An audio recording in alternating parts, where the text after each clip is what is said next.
na ang reaksyon mo? Tanong kay Mary ni Arlene matapos ning ibalita rito at kay Miriam na wala na sila ni Henry na ito mismo ang kumalas sa kanya.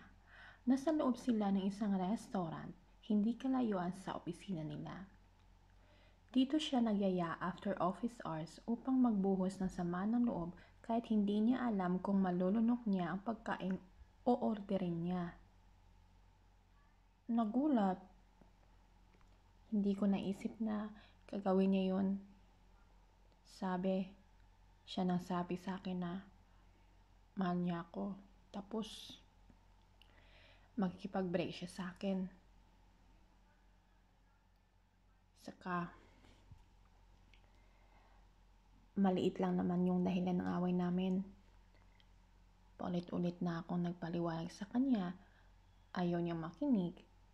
Tikas-tikas ng ulo niya. Wala akong kilalang Benedict na panaginipan ko lang yun. Lita niya habang naghahalo ang naramdamang inis at lungkot. Umiyak ka ba? Tanong nito. Kaunti. Ano ngayon ang balak mo? Tanong ni Arlene. Magtatry na makipag-reconcile sa kanya, sabi niya. Baka sinusubukan niya lang ako. Baka kala niya pag nag-break na kami, saka ko ilalabas si Benedict. Ipapakita ko talaga sa kanyang walang ibang lalaki. Panaginip lang si Benedict at hindi magkakatotoo. Saka may oras na ako ngayon sa kanya. Pero mali. Uli ang hula ni Myrene na sinusubukan lang siya ni Henry. Napabalikwas siya ng bangon sa pagkakahiga niya sa kama nang pumasok sa kwarto niya ang kapatid niyang si Jackie at may ibalita sa kanya. May bago ng girlfriend si Henry? Ginawa lang niyang tanong ang kababalita lang nito sa kanya. Tumango ito. Kauuwi lang nito at hindi pa nakapagbibihis. Tumiretso agad ito sa kwarto niya para ipabalita nga ang panibago at marahil ay permanente ng tuldok sa relasyon nila ni Henry. Ka-double date namin sila ni Patrick kanina. Nakakabatang kapatid ni Henry si Patrick at naniligaw ito sa kanyang kapatid. Giselle ang pangalan ng babae. Maganda siya at mukha namang mabait. Nagtatrabaho raw sa isang advertising agency pero aspiring model daw. Napataas ang kilay niya. Aspiring model? Ibig sabihin maganda talaga ang ipinalit sa kanya ni Henry.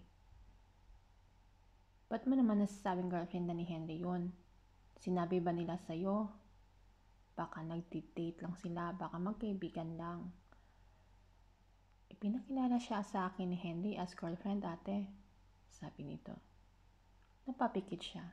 Gumuho na ang kakaunting pag-asang natitira sa dibdib niya na hindi magtatagal ay magkakabalikan sila ni Henry. Saka, hindi naman niya kailangan sabihin na may relasyon na sila. Kitang-kita naman sa galaw nila. Kaya ng tanong niya. Gusto niyang malaman kung kasing sweet ba ng trato sa kanya ni Henry ang trato nito sa bagong girlfriend niya. Lagi silang magkaka-holding hands, sabi nito. Nagbibitaw lang pag may daraan sa gitan nila o may kukunin ng mga kamay nila. Minsan nga, hindi na. Parang may glue ang mga kamay. Ano pa? Madalas silang mag-snack. Madalas silang magbulungan. Laging humahagik-hik ang babae pag binubulungan ni Henry. Kala mo'y dinidilaan ni Henry ang tinga rin to. Gusto niyang ma-offend. Mas sweet si Henry dito. Hindi niya natatanda ang naghalikan sila ni Henry sa publiko. O baka sinasadya lang talaga nitong ipakita yun sa kapatid niya upang ibalita nga sa kanya. Ang kapal nga ng mukha, sabi niya sa sarili. Sumabay pa ng date sa kapatid ko. Akala mo teenager? 19 lang si Jackie. Siya ay 24. Matanda naman sa kanya ng 2 taon si Henry. Saka, tama na, awat niya sa kanyang kapatid. I've heard enough. Sige na, dun ka na sa labas. Iiyak ka? Ba't ako iiyak? Pinilatin ka ni Henry eh. Pinalitan ka niya? So what? Kaya ko rin siyang palitan. Gusto mo? Bastidin ko si Patrick para makagati tayo sa kanila? Iba yung sa amin ni Henry, sabi niya. Iba yung sa inyo ni Patrick. Kung mahal mo si Patrick, ba't mo babastidin? Naiinis kasi ako sa kuya niya. Huwag mo na lang pansinin yun. Sino ba talaga si Benedict? Ayan ka na naman, sabi niya. Wala yun, illusion lang. Iiling-iling na tumalikod na ito upang lumabas. Illusion lang pala ang tatapos sa samahan niyo ni Henry. Mahilig talaga sa mga tipong modelo si Henry. Nangingiting komento ni Arlene matapos ibalita rito ni Myrene ang tungkol sa bagong nobya ni Henry. Tall, slim, and flat. Hindi nito tinapos ang sinasabi na sa opisina sila, na sa may mesa niya ito. Tumatambay talaga ito sa lugar niya kapag wala o nasa conference ang amo niya. Flat what? Sabi niya. Flat-chested? Excuse me. Hirap niya. May laman naman tong hinaharap ko. Tumawa ito. Ano ngayon ang next move mo? Huwag mong sabihing hahabulin mo pa si Henry. Hindi na, no? Bakit siya lang bang lalaki?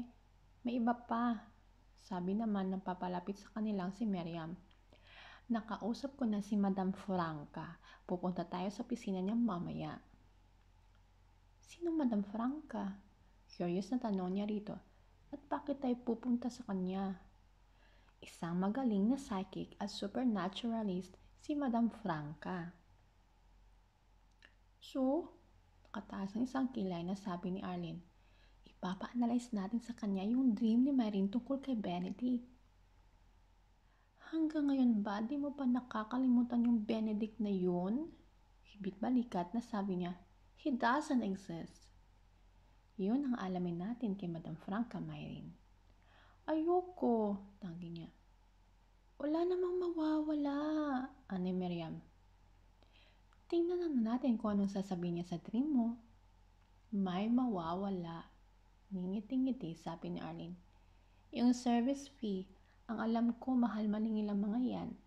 Sagot ko na yun. Tutal, ako ang magdadala sa inyo roon. Ayoko pa rin. Tanggi pa rin niya. Baka mamaya kung ano na sasabihin sa atin yan, mag-iimbento lang yung Madam Franca na yan. Baka magulo pang isip ko. Ikaw talaga, Miriam, ang laki-laki mo na, nagpapaniwala ka pa rin. Susubukan na naman natin. Pilit pa rin ito. Sige, sagot ko na rin pati dinner natin. Anong oras tayo lalakad?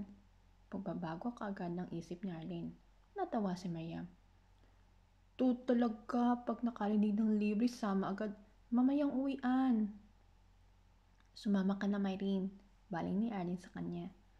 Wala namang mawawala. Malay mo, baka nga magiging malaking bahagi ng buhay mo yung Benedict na yon.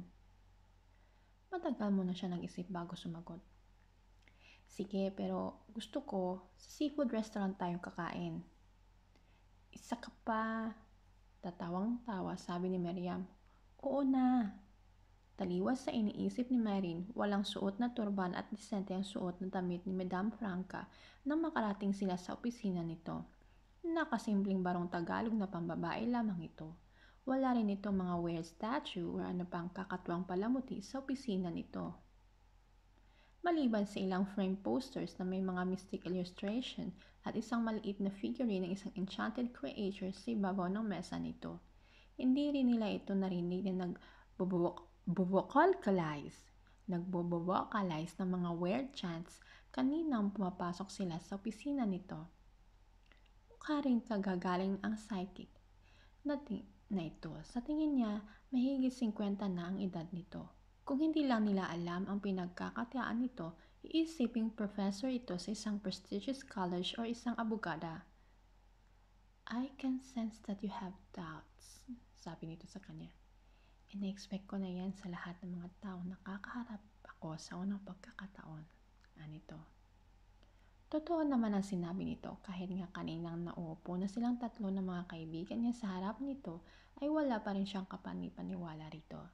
Naroon lang naman siya dahil gusto niyang pagbibigyan si Miriam at syempre sa libreng dinner na pinangako nito. Pero hindi pa rin siya na-impress dahil nahulaan ni Madam Franca ang saloobin niya. Maaari naman itong mabasa ang pagdududa sa mukha niya. Baka kaninang pumapasok sila sa opisina nito ay nakaarko ang isa niyang kilay o nakatulis ang kanyang nguso o kaya ay nakakunot ang kanyang noo. Alin man sa mga yon ay nagpapahiwatig na hindi siya kumbinsido may magagawa itong buti sa kanya. But in fairness, mukhang maraming naniniwala rito. Matagal-tagal din kasi silang naghintay rito bago ito makaharap dahil marami itong customer.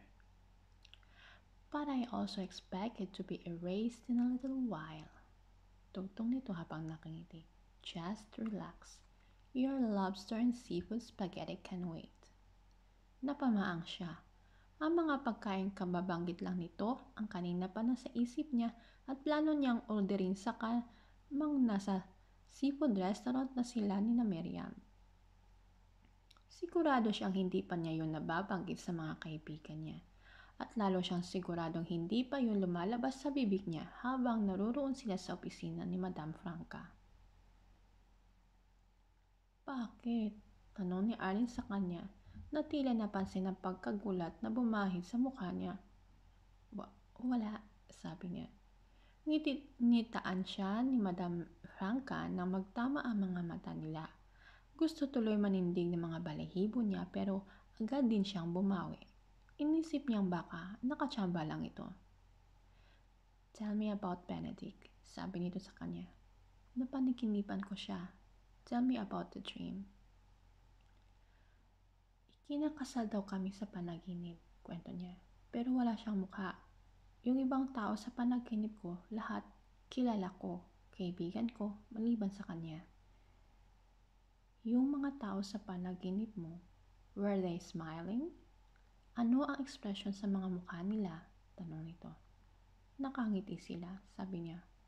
Masasaya sila. Nasaang lugar kayo? Was it a church, wedding, garden? Tell me. Nasa loob kami ng isang malaking simbahan, anya. May choir pa na kumakanta. Magaganda ang musika nila. There was something heavenly in my dream. Pwede ko bang makita ang mga palad mo? Hiling ito sa kanya. Inilahad niya ang mga palad niya rito. Tumawiyo ito sa kinaupuan. Titingnan ko ang mga mata mo.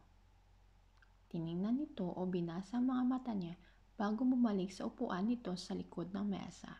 Pagkaupo nito ay mariin itong pumikit.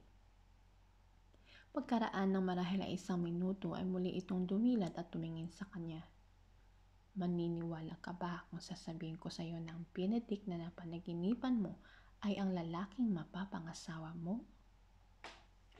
Bahagya siyang napadta. Si Arlene ay walang ekspresyon bumahid sa mukha.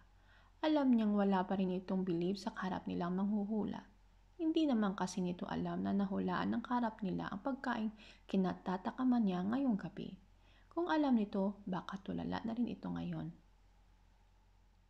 Si Miriam lang ang na-excite. Sabi ko na sa'yo, Myrin Nagkibit balikat lang siya kahit medyo kinakabahan na siya. It's just a dream. Don't say that. Marahing kastigo sa kanya na manghula. A dream is not just a dream. Mahalagang bahagi ng ating mga buhay ang panaginip. Nagsasad ito ng mga napipintong pangyayari ng darating na kamatayan ng isisilang na bagong buhay. Isinisiwalat nito ang mga kinikimkim nating saloobin. Pinibigyang hugis nito at larawan ng ating mga takot, pati ng ating mga pangarap. Walang kumikibo sa kanilang magkakaibigan. Mangyayari ang sinasabi ko sa iyo, maniwala ka man o hindi. Pagpatuloy nito, tandaan mo ito, sa huling araw ng buwang ito, makakakita ka ng mga sinyalis na magpapatotoo sa iyo ng mga sinasabi kong ito. Matapos magpasalamat ay kagad na rin silang nagpaalam dito. Pinipilit niyang huwag magmukhang apektado habang lumalabas silang magkakaibigan ng opisina nito. Alam niyang hinahabol siya nito ng tingin. Si Arlene ay mukha talagang hindi apektado. Kung may mababasa man sa mukha nito, pagkagutom siguro yon dahil pasado 9:00 na ng gabi ay hindi pa sila kumakain. Si Miriam naman ay satisfied pa rin ng anyo. Para marahil dito ay hindi ito napahiya sa pagdadala sa kanila sa manghuhula, ngayong wala naman itong ipinakitang matindi o kagimbal-gimbal maliban sa nasilip nitong lobster at seafood spaghetti sa isipan niya. Malay ba niya kung ang mga yun din ang paborito nitong pagkain kaya yun din ang hula nitong gusto niyang kainin ng gabing yun. Maging ang sinabi nitong mga senyales na makikita niya sa huling araw ng buwan na yon ay binaliwala lang niya. Pasiklab na lang siguro yun ng manghuhula. Alam naman siguro nito na hindi na nila ito babalikan kahit wala pa siyang senyales na makita. Total, kumita na ito sa kanila. Konsolasyon na lamang siguro niyon na hindi siya ang nagbayad dito. Kakain pa siya ng libre ngayong courtesy of Miriam sa New Age fanatic.